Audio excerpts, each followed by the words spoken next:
सकाळचा हलका सूर्यप्रकाश घरात शिरत होता.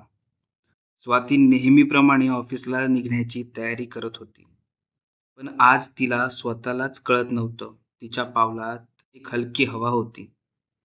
जणू मन कुठेतरी हलकं, मोकळं वाटत होतं. ती ऑफिसात पोहोचली.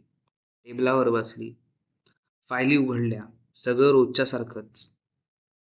पण तिच्या मनात मात्र वेगळी शांतता, उबदार, मऊ. तेवढ्यात तिच्या मागून एखाद्या मंद आवाजासारखं कुणीतरी बोललं, "मॅडम चहा." स्वाती वळली. निखिल 2 कप चहा घेऊन उभा होता. त्याच्या चेहऱ्यावर नेहमीसारखं ते निरागस स्मित.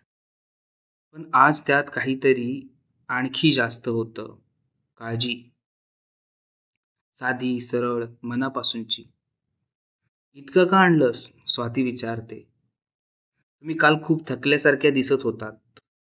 म्हणून वाटलं, दिवसाची गोड सुरुवात व्हावी." काही क्षण स्वाती काहीच बोलली नाही. फक्त त्याच्याकडून कप घेतला आणि नकळत तिच्या ओठांवर हसू आलं, जे तिला स्वतःलाही नवल वाटलं. दुपारच्या वेळी दोघे नकळत एकाच टेबलावर बसले.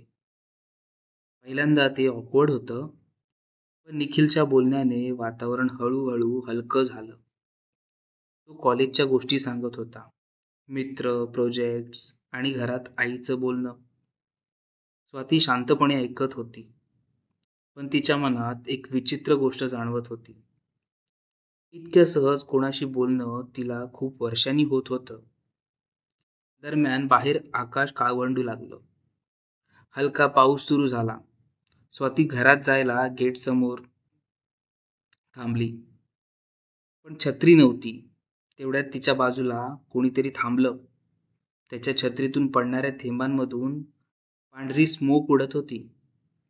तो शांतपणे म्हणाला, "मॅडम या, मी सोडतो. पाऊस वाढतोय." दोघे छत्री खाली चालायला लागतात. छत्री लहान, त्यामुळे दोघेही अगदी जवळ येतात.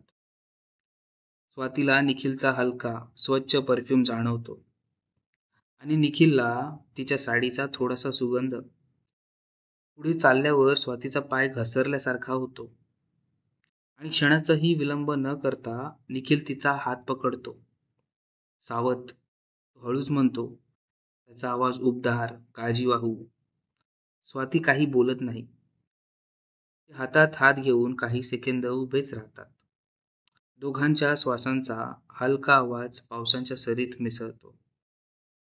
त्याने हात सोडायला उशीर केला आणि स्वातीने हात काढून घ्यायलाही.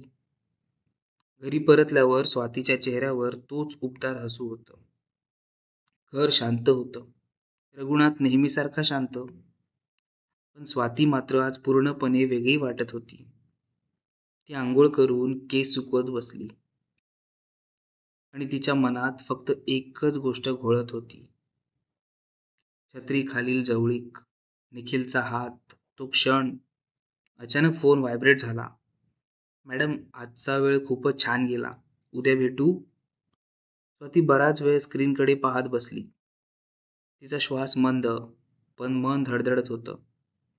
खूप विचारानंतर ती हलकेच एक शब्द टाईप करते, "हो," आणि पाठवते.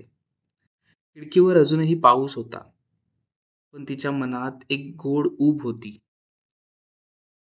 जितकी वर्षांनी हरवली होती. उद्या काय होणार? अजून एक भेट? अजून एक हसू? की आणखीन काहीतरी? एपिसोड 3 पाहण्यासाठी चॅनेलला सबस्क्राईब करा.